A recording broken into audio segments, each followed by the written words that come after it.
दोस्तों आज आप एक किसान से मिलने वाले हैं जो बकरी पालन का काम कर रहे हैं और गांव में रहकर बकरी पालन व्यवसाय को इन्होंने शुरू किया है। लगभग 1 वर्ष होने वाले हैं और अपने खेती गृहस्थी के साथ बकरी पालन कर रहे हैं। बात करें यहाँ ब्रीड की तो जो हमारे यहाँ की नेटिव ब्रीड है, यानी बिहार, झारखंड या इंडिया के नॉर्थ ईस्ट रीजन की जो नेटिव ब्रीड है ब्लैक बंगाल, उसकी फार्मिंग कर रहे हैं और इनका जो ब्रीडर है वो हाइब्रिड नस्ल का है। तो काफी अच्छी जानकारी आपको यहाँ से मिलने वाली है और एक बार पहले आपको फार्म का टूर करवाते हैं, फिर इनसे हम आगे की बात करते हैं। सबसे पहले आप आएंगे तो यहाँ देखेंगे कि यहाँ इन्होंने फीड ट्रे वगैरह बना के रखा हुआ है और बाहर में जो है अच्छा खासा इनका जगह है। या बात करें जमीन की, यानी जो टोटल जो एरिया है वो लगभग 4000 स्क्वायर फीट है, जिसमें से लगभग 1200 स्क्वायर फीट में इन्होंने शेड बनाया है, जैसा कि आप देख सकते हैं।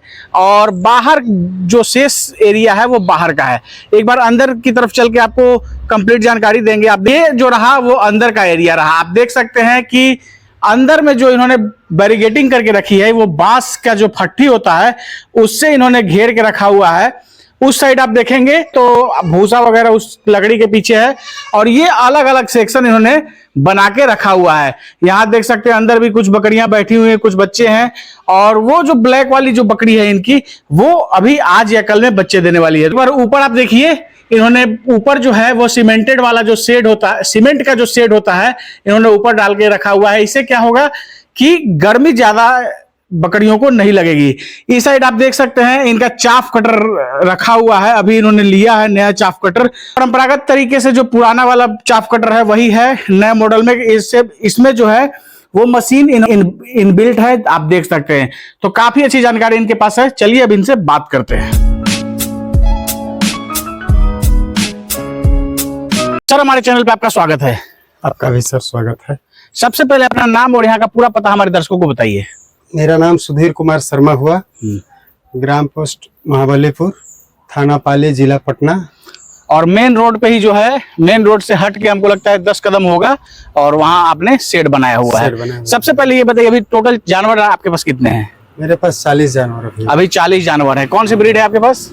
मेरे पास लोकल ब्रीड है और क्रॉस ब्रीड की बकरियां हैं और जो हमारे यहाँ की जो देसी प्रजाति की बकरियां होती हैं ब्लैक बंगाल, उसकी फार्मिंग आपने करके रखी है। और ब्रीडर आपका जो है वो हाइब्रिड नस्ल का है। किसका है ब्रीडर? जमुनापारी का ब्रीडर आपने रखा हुआ है। तो कुल मिला के जो जानवर आपके पास हैं तो इनको खिलाने पिलाने की क्या व्यवस्था है? स्टॉल फीड है सर, भूसा और गेहूं का और दलहन, हाँ ये सब मिला के देते हैं। तो आपके पास तो चराई वगैरह का भी जो जमीन है, हालांकि अभी तो धान लगा हुआ है, लेकिन अगर आप फिर भी आप चाहें तो इस साइड भी चराई वगैरह कर सकते हैं। तो चराते हैं कि नहीं? अभी चराई के लिए एक बाबा गॉड फार्म है, वो मना किए थे सर। अभी चराई नहीं करना है बरसात में, कम से कम 2 से 2.5 महीने। अच्छा, बरसात में जो है चराई नहीं करना है। बहुत तरह के कृमि वगैरह होते हैं उसमें, जानवरों की जो है वो मोर्टेलिटी तक हो जाती है, तो इसलिए अभी आपने रोक के रखा हुआ है। तो आगे मतलब इसको समय समय पे चराते रहते हैं आप? जी। अभी बरसात के कारण आपने रोक के रखा हुआ है। एक बार चरा दिए थे, उसमें मेरा 3 जानवर 4 जानवर मोर्टेलिटी भी होगी ना। हाँ, तो बरसात के मौसम में जो है ये आपको ख्याल रखना है और बरसात के मौसम में आप चराने से थोड़ा परहेज करें। आप बकरी पालन की शुरुआत कब की है? 1 साल करीब हो गया सर। लगभग 1 वर्ष हो गए। तो इससे पहले क्या कर रहे थे? बस खेती खाली करते थे, पिताजी का जो था वो। हाँ, खेती मतलब जैसे धान गेहूं वगैरह हो गया, इसका काम करते थे। तो आप खेती गृहस्थी कर रहे थे तो अचानक बकरी पालन का कैसे सोचा आपने? देखते हैं उधर जो कभी कहीं जाते होते हैं तो देखते हैं सर, मीट का मांग इस समय बहुत ज्यादा हो गया है मार्केट में। तो उसके लिए खेती करने वाले आदमी को थोड़ा भीड़ भी नहीं है उसमें। अगर खेती आप करते हैं आराम से ही धंधा कर सकते हैं, खेती के साथ साथ बकरी पालन कर सकते हैं। और मीट वगैरह की कीमत भी जो है आज 700-800 से कम है नहीं, डिमांड भी इसका काफी अच्छा है। तो ये सब चीजों को देख के आपने सोचा कि जब खेती कर ही रहे हैं और यहाँ समय लग ही रहा है तो उसके साथ साथ बकरी पालन कर ले, इसमें इंटीग्रेट कर लेंगे तो यहाँ से भी कुछ इनकम होगा। तो बकरी पालन का जो है आपने प्रशिक्षण लिया कि नहीं, ट्रेनिंग ली कि नहीं? ट्रेनिंग लिया है सर, बिना ट्रेनिंग के सर बेकार है। हाँ, मिला के जो है अभी कैसा आपका फार्मिंग चल रहा है? अभी ठीक चल रहा है सर। क्या होता है कि लाइव स्टॉक का जब हम काम शुरू करते हैं तो उसमें शुरुआत में चूंकि चीजें नहीं होती है, हम ज्यादा इसके बारे में जानते नहीं है, तो समस्या थोड़ी बहुत आती है। तो क्या आपको भी कोई समस्या का सामना करना पड़ा था? अभी बताया था पिछला इसमें मेरा तीन चार बकरी नुकसान हो गया था। अच्छा, वही जो आप चराने के लिए बाहर निकाल दिए जानवरों को, और उसी में जो है आपके 3 जानवर मोर्टेलिटी के शिकार हो गए। यही एक समस्या है, इसके अलावा भी कोई समस्या आई? नहीं, अभी तो नहीं आई है कोई समस्या। हाँ, तो बस यही एक मुख्य समस्या है, यही एक समस्या आपको आई, बाकी और इसके अलावा कोई दिक्कत नहीं हुआ। नहीं सर। अब बात करते हैं जो आपका जो ये टोटल एरिया है, जैसे बाहर का और अंदर जो पीछे साइड में आपने शेड वगैरह बनाया हुआ है, टोटल कितना एरिया है? 4000 स्क्वायर फीट होगा। लगभग 4000 स्क्वायर फीट। उसमें से शेड जो है वो कितने एरिया में बना हुआ है? 1200 स्क्वायर फीट, 1300 स्क्वायर फीट में है। 1200-1300 स्क्वायर फीट में आपने शेड बनाया हुआ है, और बाकी जो है बाहर में आपने घूमने के लिए जानवरों को रखा है, और इसी में आपके जो जानवर है स्टॉल फीट पे खाते भी हैं। तो ऐसा अपने मन से किए या कहीं से इसके बारे में जानकारी मिली आपको? वरीय वैज्ञानिक जो है बताते हैं जितना में आप सेट बनाइएगा उससे 2-3 गुना जमीन आगे खाली होना चाहिए, आगे रहना चाहिए जी। तो इसी को देखते हुए जो है अपने वैज्ञानिक तकनीक पे आधारित आपने शेड बनाया और अपना फार्म बनाया जी। और हम देख रहे हैं कि बाहर में जो आपने किया है पूरा वो तार वाला जो जाली होता है उससे आपने घेर दिया है। लगभग ये टोटल आपका जो अगर बात करें इन्वेस्टमेंट की तो क्या खर्च हुआ होगा इसमें, जो आपने जो घेरा है बाहर की तरफ और जो अंदर शेड वगैरह बनाया है? मेरा तो 4 लाख रुपए के आसपास खर्चा हो गया। 4 लाख रुपए इसमें लग गया। और इसके अलावा कि या जानवर के जो जानवर के ऊपर इन्वेस्ट किए थे इसी में है या उससे अलग है? जानवर अलग से लिए। जानवर कितने में लिए थे? मेरा 60-65 हजार रुपया लग गया। 60-65 हजार बकरी की खरीद में किए, यानी कंस्ट्रक्शन पे ही आपने ज्यादा खर्च कर दिया। तो ये चीजें जो है शुरुआत में आपको भी सोचनी है कि आप सबसे पहले जानवर के ऊपर इन्वेस्ट कीजिए और धीरे धीरे जब वहां से इनकम आने लगे तब उसमें आप इन्वेस्ट करते हुए आप धीरे धीरे फार्म को बढ़ा सकते थे। तो ये सब चीजें जो है आप जैसे दोस्त आप अगर करने की सोच रहे हैं तो आपको ये सब चीज सोचना चाहिए और करने से पहले कहीं पहले थोड़े आप ट्रेनिंग वगैरह ले लीजिए। ट्रेनिंग ले लेंगे तो बहुत कुछ वहां से भी आपको जानकारी मिल जाती है। तो ये सब जो आप फिजूल खर्च जो करते हैं इससे आप बच सकते थे। अब बात करते हैं जो आप जानवरों को जो खिलाते हैं जैसे भूसा वगैरह आपने बताया, तो किस चीज का भूसा इन जानवरों को देते हैं? गेहूं का है सर और दलहन। दलहन में किस चीज का है? मसूर, खेसारी, मटर। ये मिला हुआ है और गेहूं के भूसे के साथ आपने इसको मिला के रखा हुआ है। तो ये सब खुद अपने आप जैसे खेती करते हैं वहां का है या खरीद के आपने रखा हुआ है? अपना खेती का है। सब अपने खेत का ही है, यानी आपको बाहर से जो है कुछ लेने की जरूरत नहीं पड़ी। अपना जो आप खेती करते हैं वहीं से जो बचा उसी से आपके जानवर पल रहे हैं जी। तो क्या लमसम एक दिन का खर्च क्या आता है खिलाने का?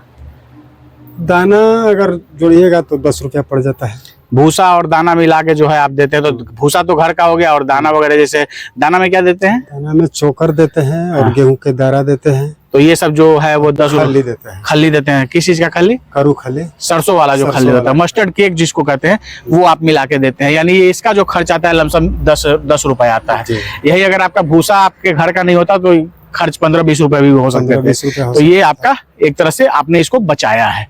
तो काफी अच्छे से आपका जो है फार्म चल रहा है। अभी शुरुआत जो आपने करी बकरी पालन की तो कितने जानवर उस समय किए थे? 13 लाए थे। 13-14 और लगभग 1 वर्ष के अंदर अभी संख्या पहुंच गई है 40 जी। और एक हम देख रहे हैं काली वाली जो बकरी आपकी उधर बैठी हुई वो भी आज या कल में बच्चे देने वाली है। देने वाली है, इसके लिए वो अंदर बैठी हुई है। अंदर बैठी हुई है। तो ये सब जो नए बच्चे जो आए हैं, नए मेमने आए यहाँ फार्म में आने के बाद ही यहाँ धीरे धीरे इनका जन्म हुआ और ऐसे ये बढ़ा। तो एक चीज तो ब्लैक बंगाल में आप ये देखते होंगे कि इनकी संख्या जो है बहुत तेजी से बढ़ती है।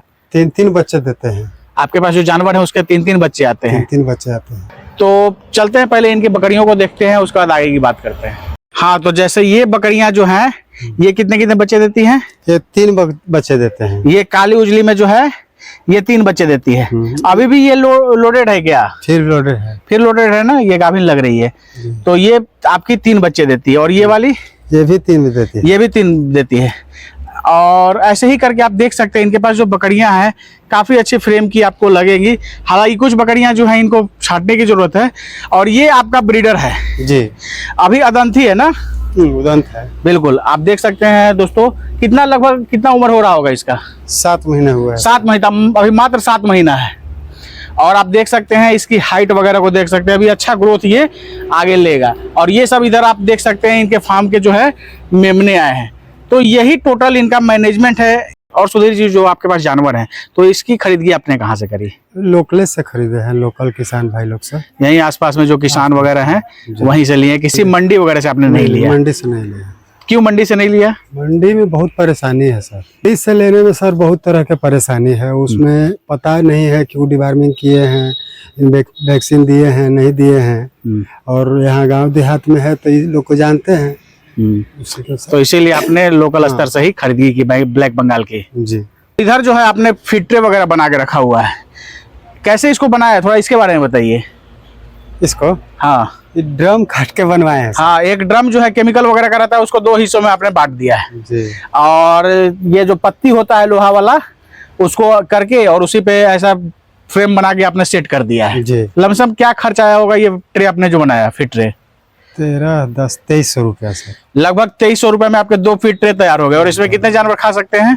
एक में 8 खा लेते हैं। एक में 8 खा लेंगे ना जी। यानी आपके पास 16 बकरियों का तो ये 2300 में फीट ट्रे आपने तैयार कर दिया। जी। तो ये सब जो है आप वीडियो बनाने का एक उद्देश्य दोस्तों ये होता है कि ऐसे ऐसे करके जुगाड़ तकनीक पे जो है आप चीजों को यहाँ कर सकते हैं, सीख सकते हैं और अपने फार्मिंग मॉडल में इंप्लीमेंट कर सकते हैं। और फिर से आपको एक बार मैं इनका शेड दिखाऊंगा। शेड पे हालांकि आपने जो है कुछ ज्यादा खर्च कर दिया, अगर इस पे थोड़ा सा आप शुरू में अच्छे से जब जैसे बाबा से ही आप जानकारी वगैरह लेते तो वो कहीं ना कहीं थोड़ा आपको मना करते कि इतना शेड पे खर्च नहीं करना है। तो ये सब है, बाकी कुल मिला के जो है आपका फार्मिंग अच्छा चल रहा है। जी। हम लाने वाले थे बाहरी बकरी सर। हाँ, कौन सा लाने वाले थे? बरबरी होता है और जमुना पारी, यही सब लाने वाले थे बाहर से। हाँ, लेकिन यहाँ हमको इधर के जितना फॉर्म वाले थे सब लोग बताए कि नहीं, अभी स्टार्ट कर रहे हैं तो आप देसी बकरी से करिए, मतलब ब्लैक बंगाल। हाँ जी। तो ये भी आप एक तरह से इसमें कहीं ना कहीं बचे, अगर बाहरी बकरी लाते तो उसमें भी और मोर्टिलिटी होती तो और नुकसान हो सकता था। लेकिन ये है कि यहाँ की बकरियां जो होती है एक तरह बहुत जिद्दी किस्म की होती है, ब्लैक बंगाल की बकरियां, मोर्टिलिटी तो इनकी नहीं होगी और यहाँ के एनवायरनमेंट भी सेट रहती है एक तरीके से, तो कोई दिक्कत इनको नहीं होता है। तो ये सब जो है आपका मैनेजमेंट है और ऐसे करके आप फार्मिंग कर रहे हैं। ठीक है, तो आज अपने साथ जो है यहाँ बाबा भी हैं, थोड़ा उनसे भी बात कर लेते हैं। बाबा तो मेरा गुरु है सर। हाँ। बाबा से बात करते हैं। हमारे चैनल पे आपका स्वागत है। आपका भी आशुतोष जी, इस गर्मी में उमस की गर्मी में, उमस भरी गर्मी में हाँ, बहुत बहुत स्वागत। तो बाबा ये जब समय मिलता है तो हम किसानों के लिए निकलते हैं और उनके लिए जानकारी इकट्ठा करते हैं। इसी क्रम में हम आज सुधीर जी के पास आए, बगल में आपका भी फार्म है तो आपसे भी मिलना हुआ। आपके बारे में बता रहे थे कि हमारे गुरु बाबा हैं और वही सब कुछ उन्हीं के मार्गदर्शन में चल रहा है। तो आपसे कैसे ब्लंडर हो गया कि इतना पहले ही आपने शेड में जो है इनका खर्च करवा दिए? हमसे ब्लेंडर नहीं हुआ है, हाँ। इनसे हुआ है। अच्छा, हमने इनको बहुत पहले गाइड किया था। हाँ, कि देखिए जो आप भवन का निर्माण कर रहे हैं, हाँ, इसमें जिस मुताबिक आप इसका नींव डाल रहे हैं उसमें खर्च काफी लंबा पड़ेगा। और देखते देखते इन्होंने वही किया, तो भवन में इनका लगभग 4 लाख से ऊपर लग चुका है। बिल्कुल। और बकरियों के इन्वेस्टमेंट के ऊपर आपने कितना 60-70 हजार रुपए बताया कि मात्र इतना में, हाँ। और इतनी अच्छी अच्छी बकरियां इनके पास हाँ। आ गई, लेकिन इन्वेस्टमेंट 4 लाख रुपए केवल शेड पे कर हाँ, दिया। बिल्कुल। तो ये कहीं ना कहीं ये गलती की है गलती की है, समझाने के बावजूद किए और आपने इनको बताया, हाँ। फिर भी ये आपने ऐसी गलती करी। तो देखिए कई बार होता है कि किसान जो है चीजों को नहीं समझ पाते हैं और उनको लगता है कि हम काम कर रहे हैं और फिर अपने मुताबिक काम करते हैं, बाद में उनको इस चीज का एहसास होता है कि हमने गलती करी। हाँ। जहां इन्वेस्टमेंट इनके ऊपर करना चाहिए था आपने शेड के ऊपर कर दिया। और कहीं ना कहीं आज जो शुरुआत में जो किसान फार्मिंग शुरू करते हैं, आखिर वही हुआ, जैसे कि इन्वेस्टमेंट मेरा ज्यादा हो गया भवन पे और बैलेंस खत्म हो गया। तो 1 साल के करीब इनका फार्म यूं ही खाली खड़ा रहा, क्योंकि इन्वेस्टमेंट बहुत ज्यादा अपने बहुत शेड पे ज्यादा कर हो दिया। गया। हाँ। अब फिर पैसा इकट्ठा होगा तब तो हम आगे काम शुरू करेंगे। तो अगर मूल्यांकन किया जाए तो 4 लाख 4.5 लाख रुपया इन्वेस्टमेंट करने के बाद जो हम 1 साल बैठ गए, अगर उस पैसा को हम बैंक में भी डाल देते तो कुछ पैसा उसका बढ़ता, बिल्कुल ब्याज कुछ मिलता वहां से। तो 4-4.5 लाख यहाँ खर्च हो गया और 1 लाख ये पूंजी खड़ा रहा। तब जाकर के हम फिर इनको प्रेशर दिए। इनका प्रेशर था बरबरी नस्ल, बाहरी नस्ल की बकरी लाए, क्योंकि पहले ककहरा पढ़िए, उसके बाद फिर जो है ताला माला पढ़िएगा, ताला माला ला। हाँ, ताला माला ला, और उसके बाद फिर आप धड़ल्ले से चिट्ठी लिखना शुरू कीजिए, कोई दिक्कत नहीं। बिल्कुल। तो गलती किए हैं ये, हाँ। ऐसी बात नहीं है। तो यही सब जो है किसान जो शुरुआत में बकरी पालन कर शुरू करने की सोचते हैं वो कहीं ना कहीं ऐसा गलती अमूमन अधिकतर किसान करता है।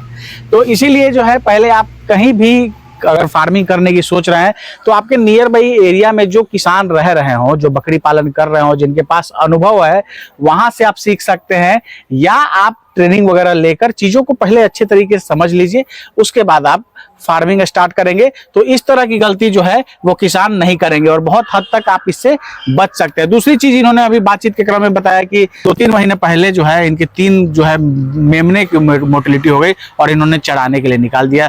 तो इसके बारे में आपको क्या पता है और क्या बताना चाहेंगे? देखिए सर, इस जुलाई का महीना और अगस्त का महीना, इसमें एक कीड़ा होता है और वो मैं कीड़ा आपको दिखाऊंगा जी। ये देखिए, इसको नजदीक से देखिए। हाँ हाँ हाँ, ये कीड़ा, हाँ इसका कहीं ना कहीं आपको झुंड का झुंड मिलेगा। जी जी, ठीक है। हाँ। इसको हमारे यहाँ देहाती में राम जी का घोड़ा कहते हैं। हाँ हाँ हाँ, ऐसे इसको गिजाई का कीड़ा कहते हैं। हाँ हाँ हाँ, तो ये कीड़ा 2 महीना जो है, जुलाई और अगस्त का महीना, अब इसका पतन का समय आ गया है। अब ये धीरे धीरे खत्म होने लगा है जी। तो ये 2 महीना में इसका प्रकोप बहुत ज्यादा होता है। बहुत छोटे छोटे कण में होते हैं, छोटे साइज में। और उस समय ये जहाँ थोड़ा सा धूप मिला और ठंडा महसूस हुआ तो ये पानी वाले सतह से हट करके ये ऊपर घासों में छिप जाता है।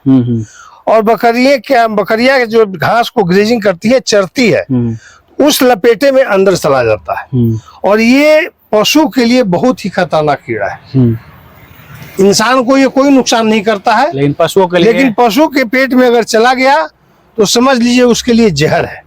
और ऐसे ही इनके इसमें, हाँ, उसी में इनका बच्चा जो है लेप्स हुआ है। यानी जो मान लीजिए चढ़ाई वगैरह करते हैं तो उन किसान भाइयों को चाहिए कि जब आप बकरी पालन कर रहे हैं तो ये बरसात का मौसम है, उस समय अपने जानवरों को नहीं निकाले, ग्रेजिंग पर नहीं निकाले। अगर ग्रेजिंग कराना जरूरी है, मजबूरी है, तो ऐसे जगह पे ले जाए जहाँ घास ऊंचे स्तर को, साइज बड़ा हो, बकरियां जमीन से ना खींच के ऊपर से खींच के खाए, या पत्ता का व्यवस्था करे। बरसात में आप नीम का पत्ता दे, अमरूद पत्ता दे, बरगद दे, पीपल दे, पाकड़ दे, गुल्लड़ दे। 2-3 महीने ऐसे, हाँ, 2-3 महीने पत्तों के अरेंजमेंट से आप हरा चारा की पूर्ति करें और ग्रेजिंग से बचाएं। और यही कारण है। अब बाकी जो और इनका जो है यहाँ जो फार्मिंग चल रहा है उसके बारे में आप क्या कहेंगे? अभी तो जुमा 8 दिन हुआ है। अभी तो इनको सीखना ही है। साल लगने वाला है। अभी 1 साल और इनको इस पे अमल करना है। आने वाला एक सीजन, अभी बरसात झेले हैं ये, अभी सर्दी बाकी है। सबसे खतरनाक मौसम बकरी पालन में ठंड का मौसम होता है। तो सर्दी में इनको बार मैं आते जाते, मेरा रास्ता भी यही है, आते जाते इनको हिदायत देता हूँ, फीडिंग पे कॉस्ट पे आप थोड़ा खर्च ज्यादा करें, क्योंकि सर्दी तभी झेलेगी बकरियां जब इनका इम्यूनिटी पावर मजबूत होगा। अंदर से बकरियां मजबूत होंगे। हाँ। तो मजबूत क्यों होगा? जब हम इनको फीड मैनेजमेंट टाइट करेंगे। गर्मी झेल लिया चराई पे, बरसात झेल लिया हल्का फुल्का खाना पे, लेकिन सर्दी अगर बकरियां कमजोर है तो आपको ज्यादा परेशान करेगी। इसलिए उससे पहले आप अपना तैयारी करें और फीड मैनेजमेंट को अभी से टाइट करें। अभी 1-2 महीने बाद ठंड आ जाएगा और आपने ठंड का जिक्र कर लिया तो लगे हाथों जो हमारे किसान भाई देख रहे हैं तो उनके लिए ये सवाल मैं पूछ लेता हूँ कि जैसे आपने बताया कि जो एक डाइट होना चाहिए, तो ठंड में क्या एक डाइट होना चाहिए जो नए किसान भाई बकरी पालन कर रहे हैं उनको भी ये जानकारी मिले, इसके बारे में थोड़ा सा बताइए। देखिए सर, ठंड आने से पहले, जैसा कि हर मौसम के चेंजिंग में सबसे पहले तो हमको डिवार्मिंग करना है। डिवार्मिंग के बाद लिवर टॉनिक का इस्तेमाल करें। और जब ठंड आने लगे तो आप 3 चीजों का मिश्रण, 4 चीजों का मिश्रण बना करके पाउडर में अपने फॉर्म पे रखें। तो पहले भी मैं कई बार बता चुका हूँ। उसमें मेथी होगा, अजवाइन होगा, हल्दी होगा और सौंठ होगा। आदि का जो सूखा हुआ होता है, जो हम लोग देहात में सौंठ कहते हैं, ये 4 चीज को, उसका क्वांटिटी हम बता देंगे आपको। ये चारों मात्रा जो है बना करके पाउडर एक डब्बा में 1 केजी 1.5 केजी जैसी आपकी वो पॉकेट इजाजत दे, रख लीजिए। और कम से कम आने वाला सर्दी में शुरुआत होते ही पहले तो आपको 10 दिन में 1 बार देना है। सर्दी बढ़ेगी तो हम उसको 8 दिन में एक बार कर देंगे। जब कड़ाके की सर्दी पड़ेगी तो हम उसको 8 दिन में 2 बार कर देंगे। इस तरह से हम उसको लड्डू बनाएंगे गुड़ के साथ मिला करके। और आपके चैनल पे शायद पहले भी हमने बताया है, हाँ। वो लड्डू जो है बहुत काम के लड्डू है और उससे अंदर इम्यूनिटी पावर इनका मजबूत रहेगा। सर्दी जुकाम वगैरह बकरियों को न के बराबर होगी। तो ठंड में ऐसे करके मैनेजमेंट करेंगे मैनेजमेंट तो कोई दिक्कत नहीं होगा जानवरों को, और जानवर आपको जो फीडिंग कर रहे हैं इसमें अभी जैसे कि गर्मी है तो इसमें हम खल्ली का इस्तेमाल कम करते हैं। आने वाला सर्दी में हम खल्ली का जो है सरसों खल्ली का इस्तेमाल करें, उसको बढ़ा देंगे, थोड़ा बढ़ा देंगे। पानी पिलाएंगे, उसमें हम हल्दी पाउडर मिलाएंगे ताकि एंटीवायरल का काम करेगा वो। इस तरह से छोटी छोटी बात है जिसको अगर आपने जेहन में रख लिया, ख्यालों में रख लिया तो आप आगे बढ़ जाएंगे। छोटी सी बात का मिस्टेक हो जाता है तो आपका नुकसान हो जाता है। बहुत बहुत धन्यवाद बाबा जानकारी देने के लिए और समय देने के लिए। धन्यवाद आशुतोष जी, इस जानकारी को लोगों तक पहुंचाने के लिए। आपका भी सुधीर जी जानकारी देने के लिए बहुत बहुत धन्यवाद। दोस्तों ये हैं सुधीर जी और ये हैं अपने बाबा ओमकार तिवारी जी। बाबा आज किसी परिचय के मोहताज नहीं है, सब लोग जानते हैं और देश के अलग अलग हिस्सों से बहुत सारे किसान भी आज बाबा से जुड़े हुए हैं, हेल्प भी बाबा करते हैं। तो दोस्तों आशा ये वीडियो आप सबको काफी पसंद आई होगी। फिर भी हो सकता है हमारे से कोई प्रश्न पूछने से रहे, आपके अंदर कोई बकरी पालन से संबंधित किसी तरह की कोई समस्या है तो आप उसको कमेंट भी कर सकते हैं। नेक्स्ट टाइम में जब हम ऐसे किसी अनुभवी किसान से मिलेंगे तो आपके सवालों को जरूर साझा करेंगे। इस वीडियो को अगर आप फेसबुक या इंस्टा के पेज पे देख रहे हैं तो पेज को फॉलो कर लीजिएगा। अगर यूट्यूब चैनल पे देख रहे हैं तो चैनल को सब्सक्राइब कीजिएगा।